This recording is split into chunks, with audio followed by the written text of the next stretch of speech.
지난 10일 대법원 양형위원회가 뚜렷한 기준이 없는 이른바 디지털 성범죄에 대한 양형 기준을 마련하겠다고 밝혔습니다. 관련해서 대법원 양형위원회 위원으로 디지털 성범죄 문제에 천착해온 김영미 변호사를 만나 얘기를 들어봤습니다. 로투데이 인터뷰 신세아 기자입니다.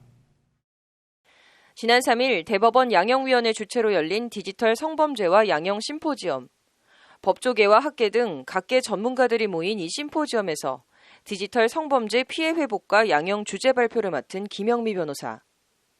서울 양재동 사무실에서 김영미 변호사는 자리에 앉자마자 몰카나 리벤지 포르노 같은 디지털 성범죄는 한 사람의 인격을 말살하는 영혼 살인이라고 강조했습니다. 그런데 카메라 등 이용 촬영죄에서 가장 심각한 피해를 호소하는 부분이 촬영도 있지만 유포의 경우에는 정말 피해자가 평생 씻지 못할 피해를 안고 살아가야 되는. 여기에 그러게 왜 애초 그런 걸 찍었냐는 식으로 책임을 가해자가 아닌 피해자에 돌리는 2차 피해와 관음적으로 이를 소비하는 행태도 디지털 성범죄 피해자를 더욱 힘들게 하는 요소입니다.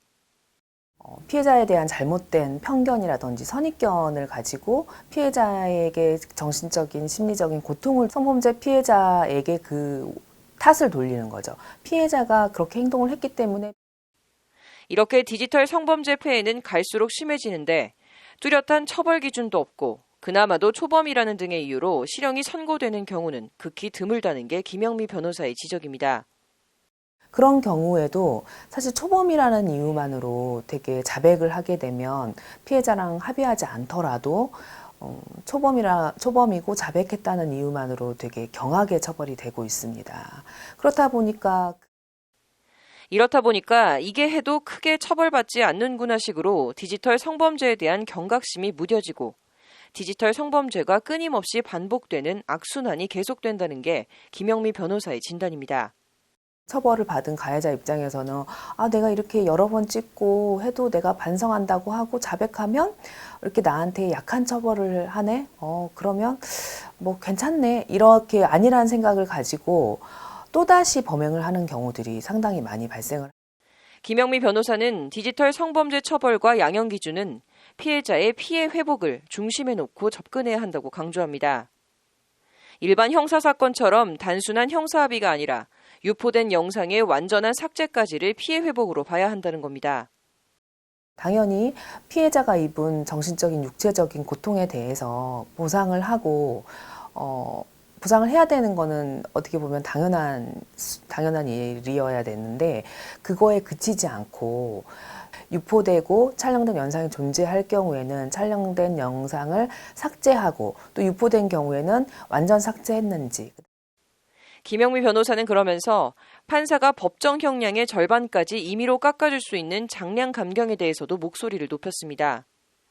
다른 범죄 처벌과의 형평성을 고려해야 하겠지만 디지털을 포함한 성범죄의 경우엔 장량 감경을 제한할 필요가 있다는 지적입니다. 그래서 아까 말씀드렸듯이 간간이 징역 3년 이상이지만 장량 감경을 하니까 1년 6월까지 장량 감경이 되는 거예요. 그러니까 이런 것들을 50% 깎아주는 그게 가장 사실은 큰 문제예요.